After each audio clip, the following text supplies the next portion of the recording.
Well, what a year it was for the WWF after what was widely considered to be the greatest WrestleMania of all time.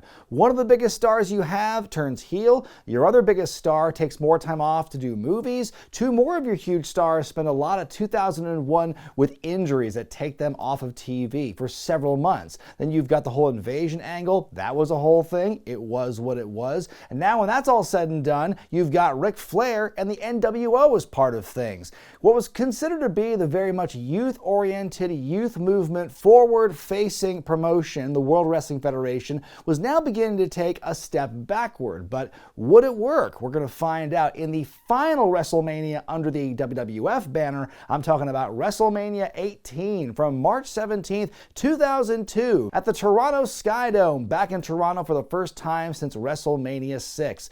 This show was nominated by Zach Fender, Justin Escoto, Zorupi, Miguel Jr., Matt B, and Mark C. Carroll over at patreon.com/wrestlingwithregret.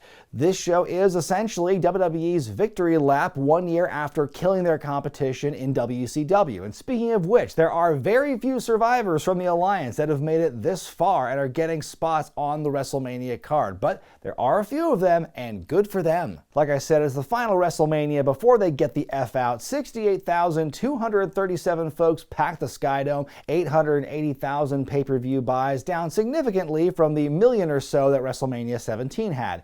Jim Ross and Jerry Lawler are on commentary here. Check out the set for this year's Mania, which could best be described as a hideous mishmash of scaffolding. Wow, so iconic. I guess you could also call this show New Metal Mania because the Forcible Entry album just dropped and there's a lot of cross-promotion with that on this show. You have multiple live performances from not one, but two bands. The show opens up with Saliva singing the song Superstar, which I actually first heard on the intro for Legends of Wrestling 2. Fun little personal anecdote. I remember I was a freshman or a sophomore in high school when I first heard Saliva on the radio. I think they were just starting to blow up at that point. And like their first single that they had, the DJ on the rock station called them Saliva, and then after the song was over he corrected himself and said, oh my bad, it's actually Saliva. So that was my first exposure to Saliva, was the DJ mispronouncing their name. There's the opening hype package where all the top guys narrate about what WrestleMania means to them, the enormity of the history of everything, the importance of being in the main event of Mania and so forth. Very inspiring, very magical, you know the drill. For the second year in a row, William Regal opens WrestleMania in a match for the Intercontinental Championship. This time he's defending the belt, but oh no, he's wearing it upside down. How did nobody catch that? He defends the belt against Rob Van Dam, one of the breakout stars from the Alliance, making his WrestleMania debut. One of Regal's best moments in the weeks leading up to this show has nothing to do with his match with RVD or the build for this match at all. He had a match on SmackDown against the Big Show, and he utilized the power of the punch and KO'd Show, but in doing so, he cost himself the match because Big Show just falls on him, splats him, the dead weight keeps Regal from kicking out. One of the most brilliant finishes of all time. The match begins, Regal immediately goes for the brass knuckles, but RVD kicks them out of his hands. Another big kick to the mush, that busts Regal open within seconds. Frog splash attempt is missed. By the way, I love the Kevin Nash is Super Shredder sign on the hard cam. We get a Regal cutter, big high bump on the back of RVD. Van Dam getting worked over. Nice tiger bomb by Willie Reegs. RVD's coming back but caught in a nice suplex. Regal goes outside to grab the brass knuckles again. The referee gets in his face, takes the knucks from him, but it turns out Regal's got bonus knucks, but he gets kicked in the face and RVD hits the 5-star frog splash for the win and the championship. I give it 3 stars out of 5. It was a pretty solid match, but solid's about as high as I'm going to give it. I think that, at times it got a bit too physical for its own good, as we saw what happened with Regal's face mere seconds into the match beginning. RVD throwing those baked potatoes. It happens sometimes, but it was a good story, and yeah, it wasn't like the most fantastic match in the world, but the crowd liked seeing RVD win. Gah! Big creepy smile by Christian. He is being interviewed backstage by Lillian Garcia. The show recap from last week on Raw, where Christian turned on DDP after finally breaking his losing streak with help from Paige. Christian says he won that match all on his own. There's no more temper tantrums for him now because he's in touch with his emotions. He says he will once again become the champion of Europe. We go to that match now. The last time the European title is ever defended at WrestleMania,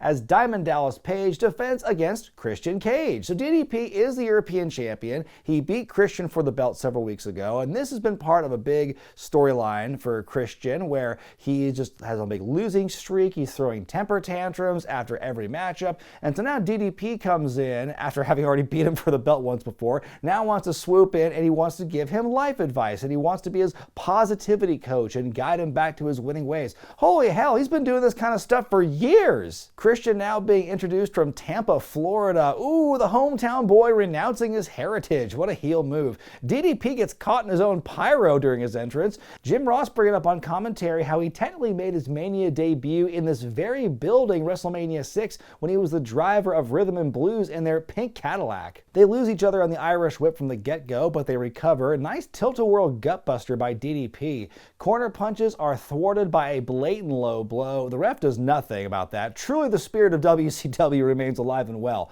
Paige is launched off the apron and onto the floor. Paige whipping Christian into the corner, does a nice slide maneuver to get out of the way of a boot. Christian goes up top, DDP catches him, and we get a unique Beal off the second rope.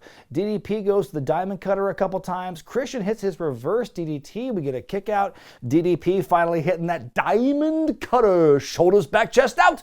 At ease to win and retain. After the match, he gets the mic, says that even though you lost in front of 67,000 fans, you didn't lose your temper, and I'm proud of you, Christian, and that's not a bad thing. That's a good thing. Christian throwing his temper tantrum in response. Oh, Christian. 2.5 stars out of 5 for me. I think these two made the most of their time, which I don't think was a whole lot, but there were some certain points in that matchup where there was some really unique moves that I thought, oh man, I wonder if Canyon had a role in like helping put this match together or come up with some spots, because some of the innovation you saw Paige using, like that tilt-a-whirl gutbuster, like the way he bealed Christian off the top rope. There are these little things, these little tweaks, the things you don't normally see, and that was like how Canyon was so defined in his matches. So I wonder if there's a connection there. But anyway, I think it was nice to see Paige getting a WrestleMania moment, considering the disastrous year he had the previous year with the invasion. Jonathan Coachman in the promo zone with The Rock. Rock says he wants Hulkamania to run wild tonight in Toronto.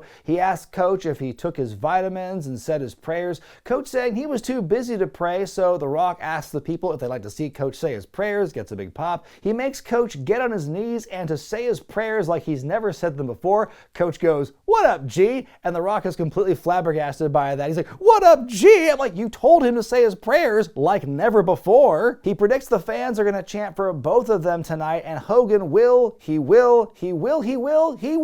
smell what The Rock is cooking, complete with the shirt tear. That is an A+ promo by The Rock here. Well, a couple of months before this, of course, was the Royal Rumble pay-per-view, which I covered recently here on the channel. And one of the big hallmarks of that year's Rumble match was the return of 4 stars we hadn't seen in a while. And of those 4 guys, this guy right here has definitely had the most upward mobility out of any of them.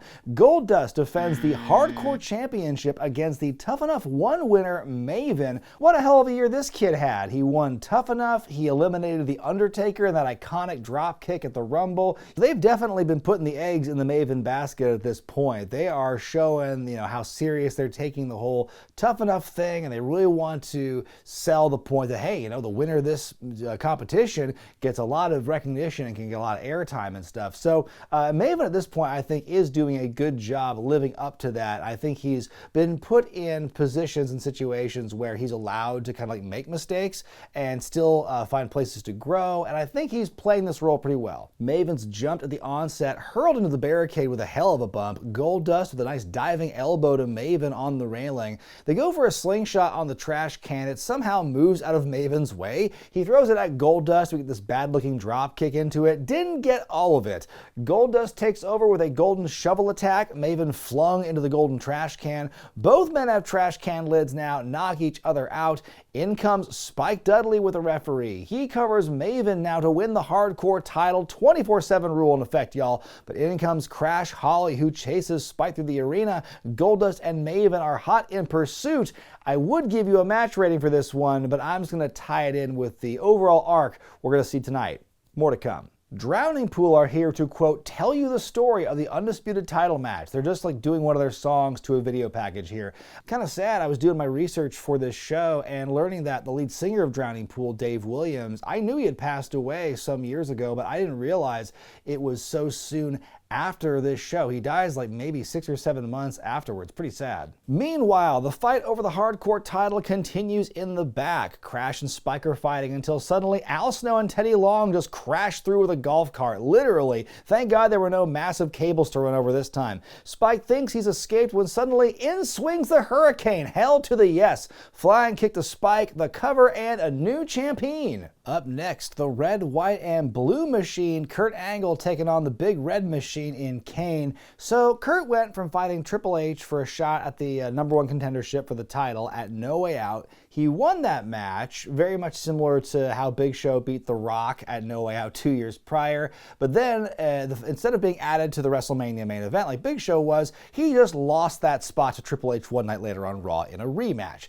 So now Kurt Angle is feuding with Kane all of a sudden. These two men have cost each other pretty pivotal matches. Kurt has given Kane head trauma, which has had him out for a couple of weeks. Not the greatest consolation prize for Kurt after basically the great year he had overall in 2001. To go from, being put in that main event spot, the feud with Stone Cold Steve Austin, how pivotal he was in the Invasion storyline, for better or for worse, doing the whole double agent thing, which I still think was dumb, and then all that, and fighting with Triple H and all that, and now he's just kind of in this match with Kane.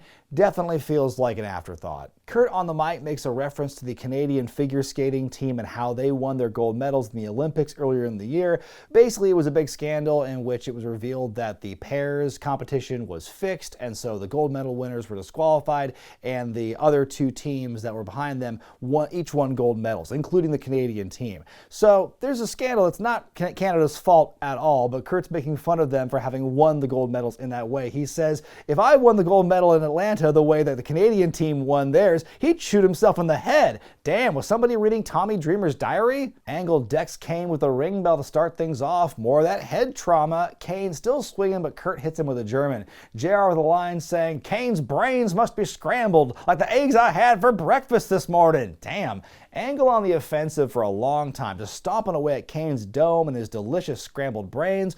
More suplexes. Every time there's a suplex, Jerry says, more head trauma. Kurt even hits a flying clothesline a la Kane. Goes for one more, but Kane cuts him off. Kane goes for a tombstone. Kurt grabbing his mask, using the distraction to hit the Angle slam, and we get a kick out.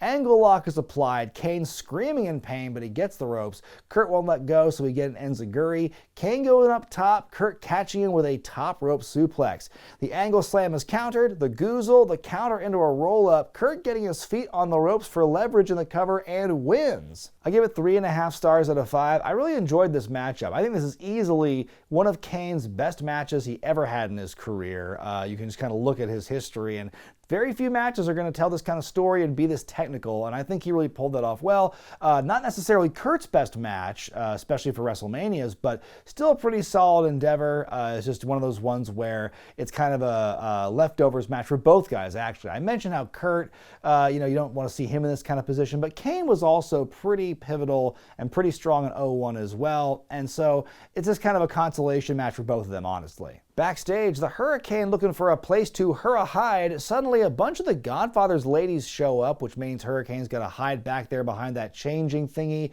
with holding a broom handle. There's a silhouette. The ladies start taking each other's clothes off and comparing breast size like you do. We get a boner joke using that silhouette gag as the Godfather runs in to break things up. More to come in the hardcore title saga. By the way, what a weird opportunity to just shoehorn the Godfather in this thing, because he's not on this card anywhere. He's not even on the pre-show match. What a complicated few months it's been for the co-owner of the World Wrestling Federation, Ric Flair, making his in-ring return at the Royal Rumble in the match with Mr. McMahon. And then at No Way Out in February, we see him costing The Undertaker his match with The Rock, and Taker wants a match at WrestleMania in response. Flair initially saying no, he is not going to have the match with The Undertaker, so Taker starts getting personal. He beats the hell out of Arn Anderson, beats the hell out of young David Flair. Finally, Rick relents, and and accepts the challenge.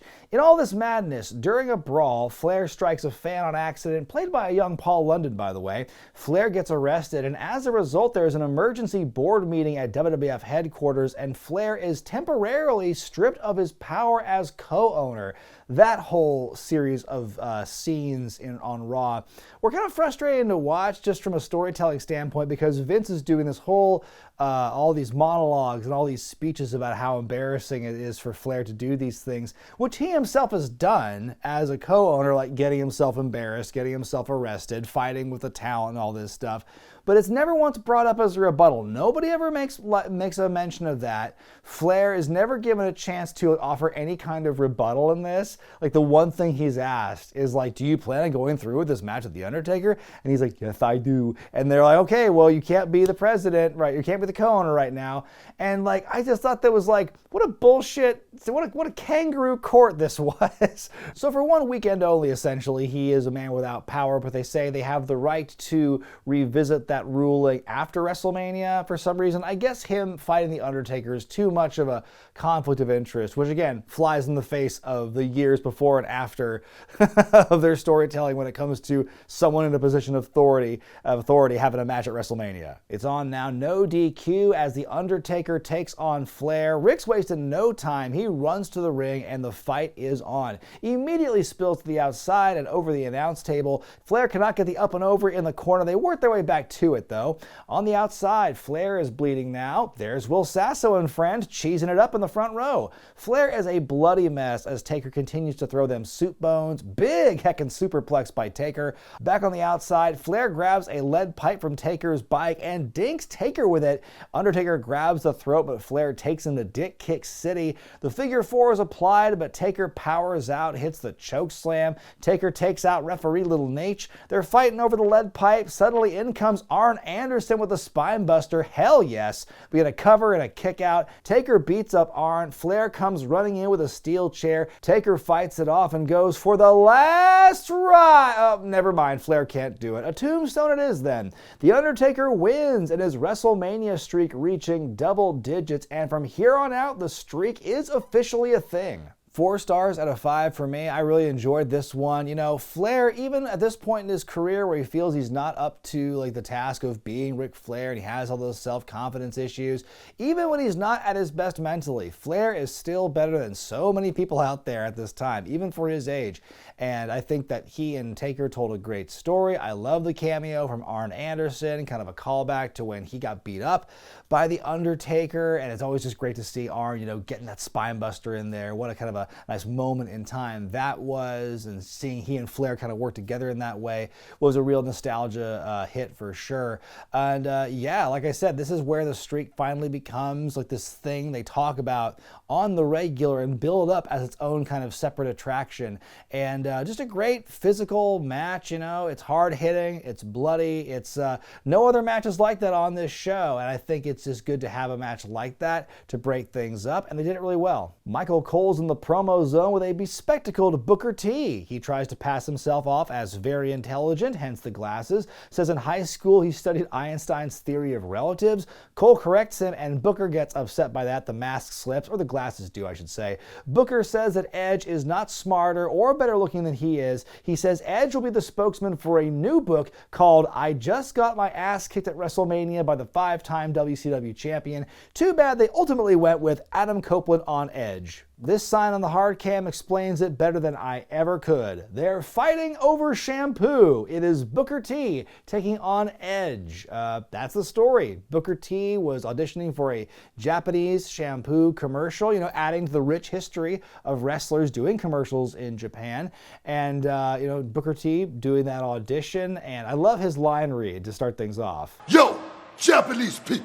But ultimately, Edge is chosen to be the spokesperson for the Japanese shampoo, and so Booker T is furious about this, and that's why we have a match at WrestleMania. There are so many other ways you could have gone with the storyline. You could have built a story of, oh, like, hey, Edge is going to be in Toronto, his hometown, like his first singles match at WrestleMania. He was there in the audience at WrestleMania 6 watching Hogan and Warrior. Like, you could build a story off that and Booker T wanting to kind of spoil this homecoming for Edge. But nope. Japanese shampoo commercial. We don't even get a hair match out of this. Off to a fast start by both guys. Booker drops Edge onto the top rope to take over. Nice missile drop kick. In the corner, Edge going for a top rope Hurricane Rana. They both kind of land clunkily on each other. Booker goes for the scissors kick, but Edge counters with his O-matic.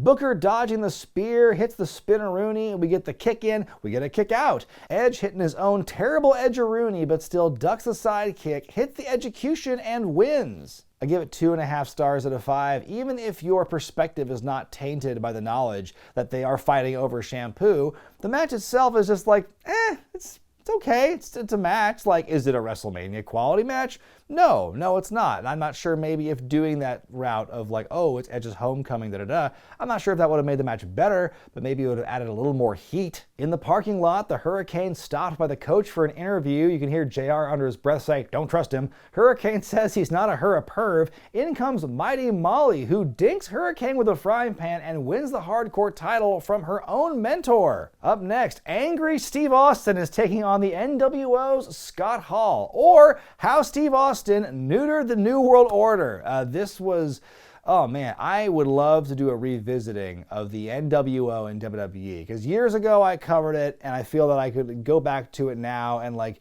try and provide so much more detail about more of a blow by blow, because man, there's so much about this storyline with the NWO that they immediately screw up. And I think what they do, and we'll talk about this a little more in the Hogan Rock matchup, is just how big the distinction is in the NWO between Hollywood Hogan and Hall Nash as a unit. Those two are just riffraff. They are side characters. They are bodies to be sacrificed in the grand scheme of things with Hogan. And I think this feud with Austin really shows that. Austin is in a rut. He doesn't like where he is creatively. He's in a bad place in his life. He's dealing with a lot of stress and inner turmoil as a result of that. Hall and Nash are very much on a probationary period, it would seem, with WWF, because, you know, there was this contingent of people who didn't want the NWO to come back. And so they're taking a really big risk here. And so like, Hall's got his demons and everything. He's always on watch. So the NWO come in and they cost Austin the Undisputed title against Jericho in February. Austin responds by kidnapping Scott Hall and torturing him throughout the arena, pouring beer on him, hitting him with a stunner. Then the following Raw, the NWO blast Austin's leg with a cinder block. We also see Austin shoot Kevin Nash with a net gun that does not go off the first time. They have to edit around that. It's just a lot of just, you know, Steve Austin is a one-man wrecking crew against most of the NWO. Scott Hall wants a match against him at Mania. But is there any doubt where this is headed? Hall makes his entrance, and he's not alone. Here comes Kevin Nash, who probably hasn't had this easy a Mania payday since number 10. The reason I always heard that Nash wasn't booked in a match at WrestleMania was because he was kind of like a backup plan if Scott Hall was like, you know, unable to perform for whatever reason in the feud with Austin. So Nash could just be slotted right in there if Hall wasn't able to perform. Austin strikes first and is all over Hall to start things off. The what chants flowing like Steve Weiser. Austin also decking Nash unprovoked. Nash undoes a turnbuckle pad. Hall throwing Austin into it. Hall hits that big fall-away slam. We get a 2 count. Nash getting those cheap shots in throughout as well. Austin manages to hit a stunner, one of 4 he's going to hit on Hall in this match. Nash pulls the ref out of the ring and gets to whooping on Austin. Hall brings a chair into the ring. The wind-up, Austin breaks free, hits back-to-back stunners. In slides referee Jack Doan, but Nash hits him with the elbow. He's smooshed. Scott goes for his edge, but is dumped out of the ring. Finally, a legion of refs come out and tell Nash to leave. Back in the ring, Hall hits his own stunner. Tim White's back in. He makes the count. Austin kicks out. He hits 2 more stunners, and we finally get the big bounce by Hall. Austin wins. From main eventing arguably the biggest Mania of all time to wrestling a match with somebody who's not even on top of the depth chart in the NWO in a mid-card match, yeah, if I were Austin, I'd be pissed too. I give it 2 stars out of 5. This is a match that didn't really show either of these men's strengths. I mean, like, they didn't shit the bed, it just wasn't a very exciting match. And like I said, it was kind of a foregone conclusion because Austin had run through the NWO on a consistent basis for the last several weeks, and it didn't feel like it was going to be any different this time. As a result of his frustrations, Austin would not appear at the TV tapings after Mania. It's technically his first walkout. It's the one before the one we all know about, the one the week he was supposed to fight Brock Lesnar in that King of the Ring qualifying matchup. This was the first one while the brand split and the draft was first being rumbled about after Mania. We get a recap of the Fan Axxess event. One of the big highlights for me was seeing one fan with a knit RVD sweater. That is commitment.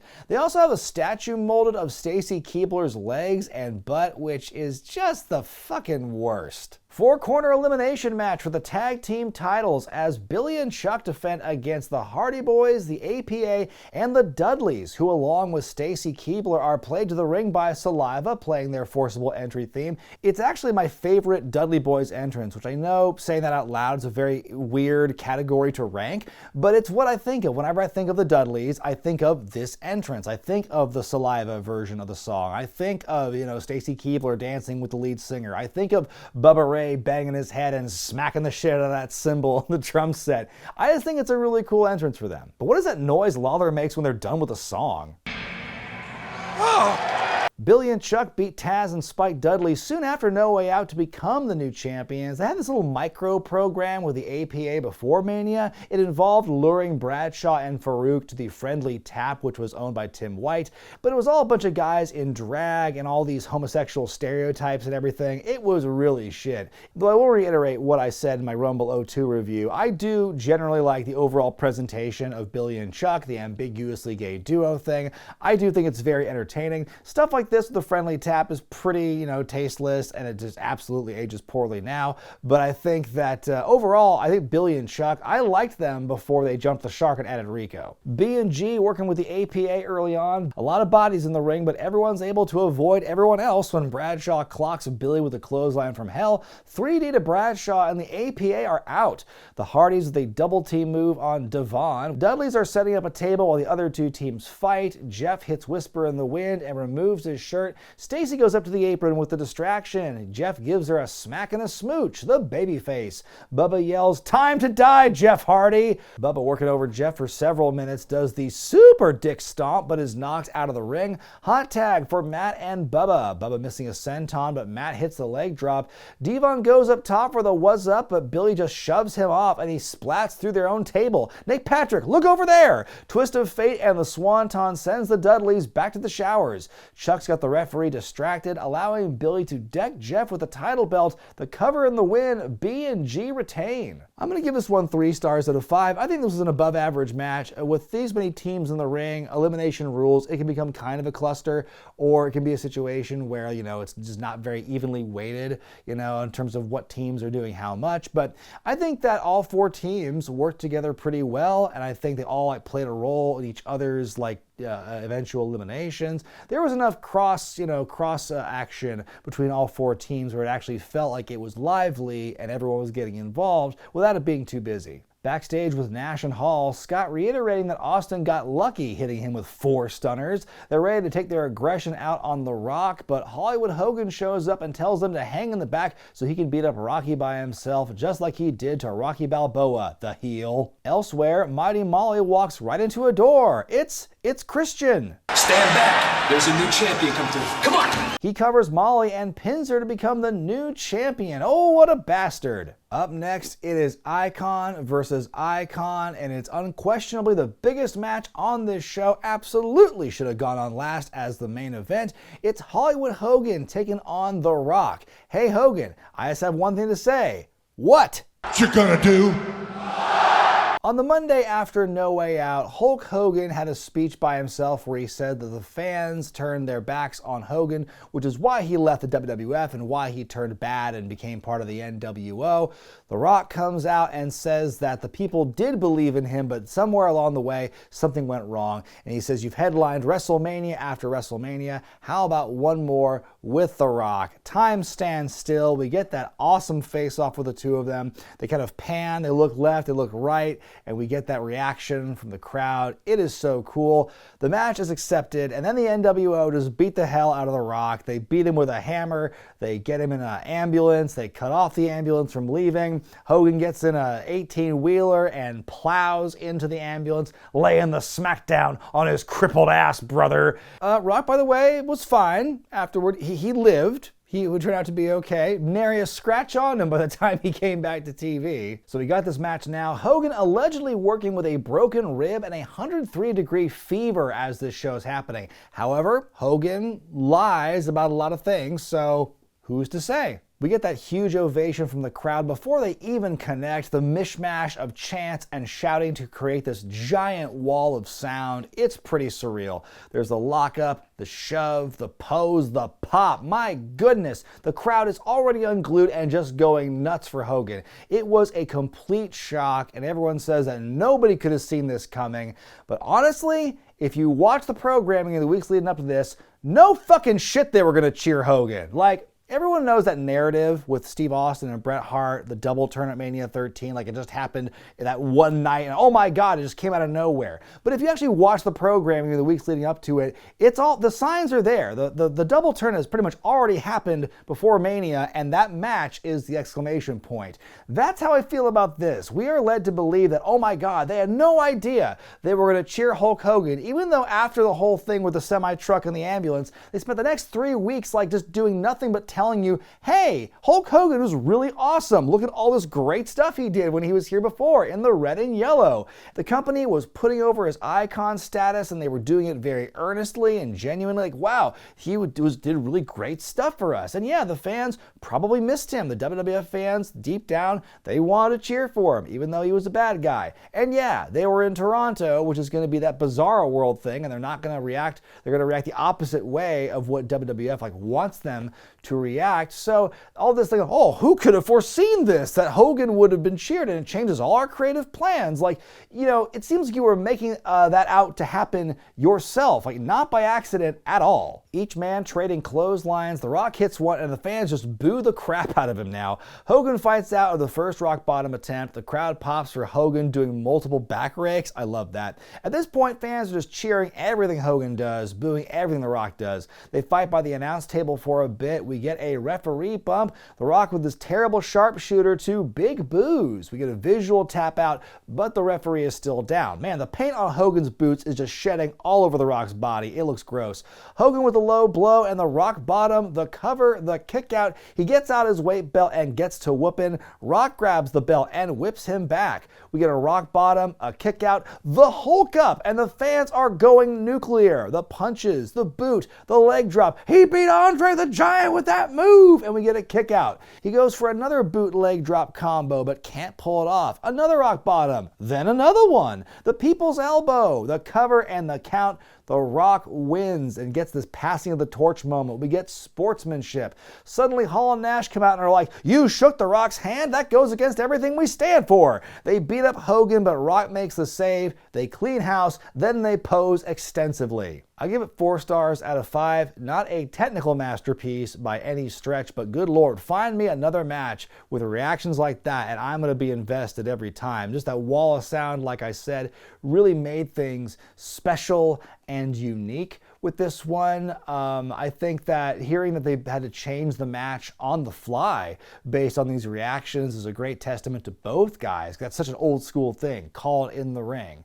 You know, I think that they were able to navigate that really well. Goodness gracious, it was just a fun match for that. True story, I actually watched this Mania on scrambled pay-per-view. I think the last Mania I ever watched that way. But hearing those reactions, it was like radio. You hear the reactions and you're just like, you can't believe it. And for me, someone who, like, I've talked about this before, my wrestling upbringing, I didn't really appreciate or understand Hulkamania or Hogan or any of that stuff at the time I started watching. So this was a huge revelation for me as still kind of a relatively young fan who didn't know that much about the backstory of that period of wrestling yet. But this was just, yeah, an insane matchup. But again, they should not have been surprised the crowd was going to do what they did in that one at all. We see the Big Show at WWF New York. Wrestlemania, baby! Woo! Wow, what a great moment for him. Well, there you go. Follow that, ladies. We got a triple threat match for the Women's Championship next as Jazz defends against Lita and Trish Stratus, the home country gal rocking the Team Canada colors. By the way, this is Lita's one and only Mania match she's going to be in as a competitor until Mania 39 last year in Los Angeles. That's an insane stat. Jazz overpowers her two opponents early, half crab to Trish and the implant buster to Lita. Trish gets Jazz on her shoulders. Sadly, no doomsday device. Trish hits a bulldog on Lita, but Jazz breaks it up. Trish and Lita finally take Jazz down for a bit before they focus on each other. Lita slams both Jazz and Trish, goes for her moonsault. Only would have hit one person anyway, but Trish gets the knees up. Trish goes for another bulldog, but is pushed into the corner. Her leg is tied up in the corner. That looks like it could have ended really badly. Jazz with a hell of a top rope fisherman suplex on Lita. The cover and the win for Jazz to retain. I'll give it 1.5 stars out of 5. You know, there was some decent action in this one, but not a whole lot of time given to it. This was obviously just the come down match between Rock and Hogan and the main event. Death spot for sure for all three ladies. I said this before about an earlier match. They did the best with the time they were given, which was not a ton. In the parking lot, Christian celebrates that he has survived and has escaped with the hardcore title, loads up his cab and's ready to go until Maven shows up, takes the title back from him, and takes his cab. Full circle moment. That being said, I give the hardcore title saga on the night 3 stars overall. It's like candy, you know? It's fun and it's entertaining, but it doesn't stay with you for very long. And I think this is one of the last gasps of the 24/7 rule being kind of a fun or really novel thing. Kind of showcasing it that way, you know, in this show. It's a different way than they showcased the last 3 years of the hardcore title at Mania. It's all been a little bit different. You know, they had the hardcore scramble at 2000. You had the triple threat match with Kane and Big Show and Raven at 17, more of a straight up, you know, match. And then you bring the 24/7 back here, and I think it was needed. It was fun. In your main event for the Undisputed Championship, Chris Jericho with Stephanie McMahon in his corner defends against Triple H with Drowning Pool playing him to the ring. I tell you what, the build for this matchup isn't as bad as I remember it being. It's worse. So Triple H won the Rumble in January, then officially split from Stephanie not long after. He left her at the altar when they were going to renew their vows because it's revealed that Stephanie lied about being pregnant. H then lost a #1 contenders match to Kurt Angle at No Way Out, like I mentioned, beat him one night later to get the title match back. Jericho now has joined forces with a jilted Stephanie, and those two are supposed to be this two-headed monster, you know, working together finally after all the time they spent, you know, trashing each other, all the nasty things Jericho said about Stephanie. It's all water under the bridge now, and they are working together for that common goal, the united front of taking out Triple H. You know, Jericho is taking credit for, you know, Triple H's quad injury last year. He brings up putting him in the walls of Jericho on the announce table after Triple H, he already tore his quad, so he put him more on the shelf. But that's pretty much the only amount of heat they give Jericho by himself when it comes to this Triple H thing, because, man, you watch it every week play out on TV, and it is just pathetic how Jericho, who is the champion, he's got both the belts, he's supposed to be the biggest guy in the company by that standard, and he is this total lackey gopher for Stephanie McMahon. It does great heel work for Stephanie, but man, you have completely neutered your top heel by default. He is your heel champion, he's your top heel, and you make him look like this total goof because he runs out to get lotion and get coffee for Stephanie. He's made to walk Triple H's dog Lucy, who gets run over by a limo off camera, gets a broken leg, you know, champion stuff. It's absolutely ridiculous. And, you know, maybe there's a bit of a bias within me because of my, you know, a love for Jericho at that point as a fan, and my disappointment that his run as champion wasn't all that it was cracked up to be. It just felt like a complete regression of his character. I'm not against the idea of Jericho and Stephanie working together. That's a fine idea on paper, but you got to present them as equals. It didn't make any sense for Jericho, the champion, to be completely subordinate to this woman who technically has no kayfabe power. Even if you're not a fan of Jericho's at this point, How does this feel like a WrestleMania main event, world title, whatever program at this point? Because the story is not championship challenger chasing the champion. It becomes Triple H and Steph are having a tiff, and Jericho, the champion, just happens to be there. This whole third wheel thing. To me, on the level of like, if the question is, does this storyline compel me to buy a ticket or buy the pay-per-view or whatever, I would probably place it just 1 or 2 notches above fighting over a Japanese shampoo commercial. Fun fact, Bret Hart was apparently asked to be the special guest referee for this matchup, the whole Canada tie-in, but he turned it down. Remember, this is before he patched things up with the Federation. At this point, he didn't want to give fans the impression that he had forgiven the Federation for everything that happened, because he hadn't. My goodness, you'd think that Steph and Jericho would at least have considered coordinating their looks to give off the appearance of a cohesive unit. They don't even have the same color highlights in their hair, for pity's sake. Within seconds, some of Triple H's tan has rubbed off on Jericho. Triple H is already nursing his taped up leg. Jericho continuing to attack that limb. We get some more back and forth. A high shin breaker by the game. He puts on the figure 4, but Stephanie rakes the eyes.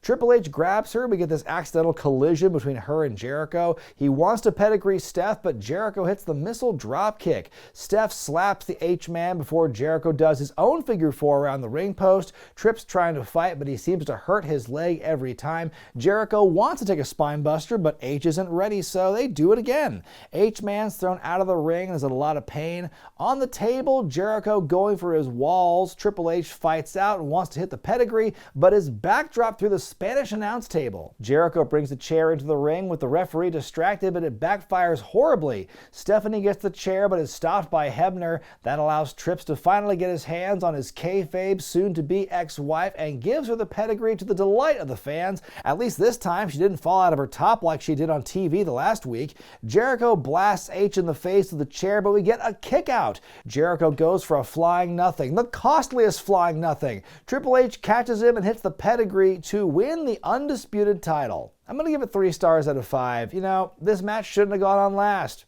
Period. And I think that it was felt throughout the whole rest of the evening after Rock and Hogan. There was just a vibe about the whole last part of the show where it's like, yeah, the show is already over. This is just kind of window dressing. And I think that, the match itself wasn't terrible. It was just, badly positioned. And also it was the end result of an awful storyline that was not a WrestleMania main event worthy storyline, in my opinion. And also just it went out of its way to completely bury one half of that match. It made it a foregone conclusion who was going to win. My grade for WrestleMania 18, the final one under the WWF banner, is a B-. I think there are some tentpole moments or matches in this show that make it a good Mania overall. If you only see one match from the show, it's Hogan Rock, maybe Taker Flair as a close second. And I do like the hardcore title saga. Like I said, there's a lot of average in this show. A lot of average matches, a lot of really shitty justification for WrestleMania matches in the first place. On all ends of the spectrum, from the mid-card to the main event,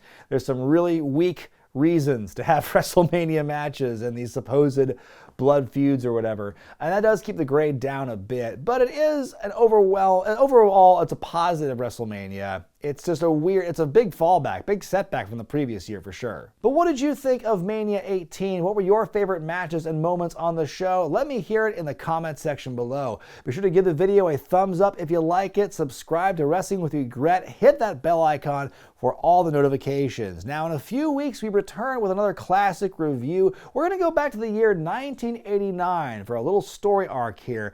Now one of the greatest rivalries the late great Terry Funk ever had was his feud with Ric Flair over the World Championship, and we're going to find out how we got to Clash of the Champions, that iconic I Quit match. We're going to see what happens when Ric Flair regains the title and sets off that feud with the Funker with WCW's Wrestle War 89. But until then, I'm Brian Zane, and I'll see you next time.